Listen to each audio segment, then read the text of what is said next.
Welcome to our voice of law channel. இன்னைக்கு என்ன பார்க்க போறோம் அப்படின்னா, நீங்க உங்களுடைய அன்றாட வாழ்க்கையில ஒரு பொருள் வாங்குறீங்க. அந்த பொருள் அதாவது ஆன்லைன் மூலியமாவோ இல்ல நேரடியாவோ நம்ம கடையில ஒரு பொருள் வாங்குறோம். அந்த பொருள் வாங்கிட்டு அந்த பொருத்தினுடைய தரம் குறைந்ததாகவும் இல்ல அந்த பொருள் டேமேஜ் ஆகவும் இருந்தா அந்த கடையில நம்ம போய் கேட்கும்போது அதற்கான சரியான ரெஸ்பான்ஸ் கிடைக்கும், இல்ல சில சமயங்கள்ல கிடைக்காது. அதற்கு ஒரு நுகர்வோரா நம்ம என்ன செய்யலாம் அப்படின்னு சொல்லிட்டு இந்த சட்டத்தினுடைய விளக்கங்களை முழுமையாக தெரிந்து கொள்ள இந்த காணொலியை முழுமையாக பாருங்கள் நண்பர்களே. இப்ப கன்சியூமர் ப்ரொடக்ஷன் ஆக்ட் 2019 இப்போ இது வந்து நம்ம அனைவரும் முழுமையாக தினசரி வாழ்க்கைக்காக தெரிந்து கொள்ள வேண்டிய தகவல். அதாவது 2019 இந்த சட்டம் அதாவது அமெண்ட்மெண்டோட எடுத்து வரப்பட்டது. இந்த சட்டம் ஜூலை 20, 2020 அமலுக்கு வந்தது. பழைய சட்டமான 1986 சட்டத்திற்கு பதிலாக இப்ப புதுசா கொண்டு வந்திருக்கிறாங்க.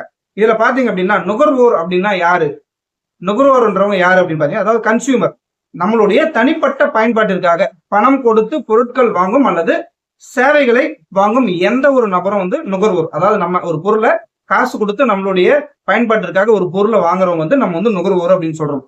இது வந்து கடையில வாங்கும் பொருட்கள் இல்ல ஆன்லைன்ல அமேசான், பிளிப்கார்ட் போன்ற இடத்துல வாங்குறது இல்ல டெய்லி ஷாப்பிங் இது எல்லாமே இதுல வந்துடும்.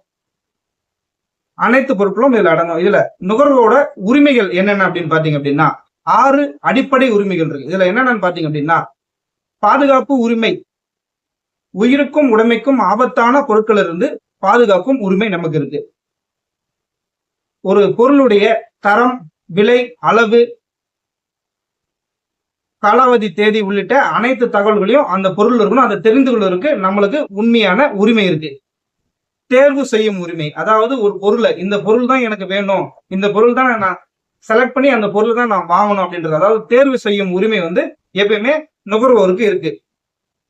கேட்கப்படும் உரிமை, அதாவது உங்களுடைய புகார்கள் மற்றும் கருத்துக்கள் சம்பந்தப்பட்ட அதிகாரிகளால், அதாவது ஒரு பொருளை வாங்கணும் அப்படின்னா அந்த பொருளுடைய சந்தேகத்தை நம்ம கேட்கும் போது அதனுடைய பொருளோட விளக்கம் வந்து கண்டிப்பா அவங்க தரணும். இழப்பீடு பெறும் உரிமை, அதாவது நம்ம ஒரு பொருளை வாங்குறோம், அந்த பொருள் சரியில்லை, அந்த பொருள் வந்து நம்ம மாற்று பொருள் கேட்கிறோம், இல்ல அவங்க தர முடியாது அப்படின்னாலும் அந்த மாற்று பொருள் நம்மளுக்கு தரணும், இல்ல அதற்கான இழப்பீட்டு தொகையை வந்து நஷ்டஈடு பெறும் உரிமை நமக்கு இருக்கு. அதாவது விழிப்புணர்வு எப்பயுமே இருக்கணும். நுகர்வோர் உரிமைகள் குறித்த விழிப்புணர்வு எப்பயுமே இருந்தே இருக்கணும். இப்ப இதுக்கு வந்து பாத்தீங்க அப்படின்னா இந்த சட்டத்தின் கீழ் உருவாக்கப்பட்ட புதிய அமைப்பு மத்திய நுகர்வோர் பாதுகாப்பு ஆணையம், அதாவது central consumer production authority, CCPA அப்படின்னு சொல்லுவாங்க.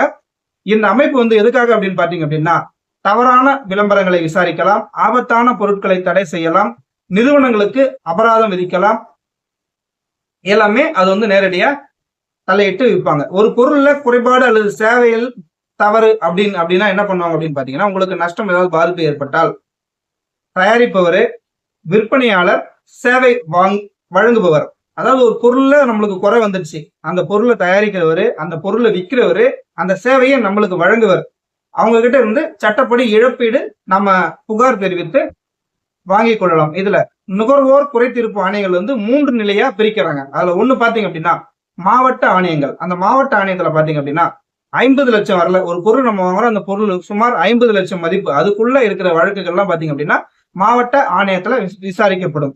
மாநில ஆணையம், அதாவது மாநிலத்துல இருக்கிற ஆணையத்துல பாத்தீங்கன்னா 50 லட்சத்திலிருந்து 2 கோடி வரை அந்த ஆணையத்துல விசாரிப்பாங்க.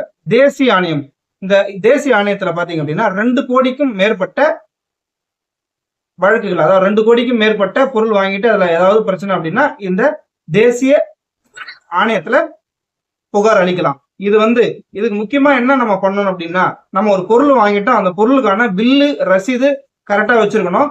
ஆன்லைன் ஆர்டர் எடுக்கிறோம் அப்படின்னா அதற்கான மெமோவோ இல்ல அந்த பில்லையோ நம்ம ஸ்கிரீன்ஷாட்டு கண்டிப்பா வச்சிருக்கணும்.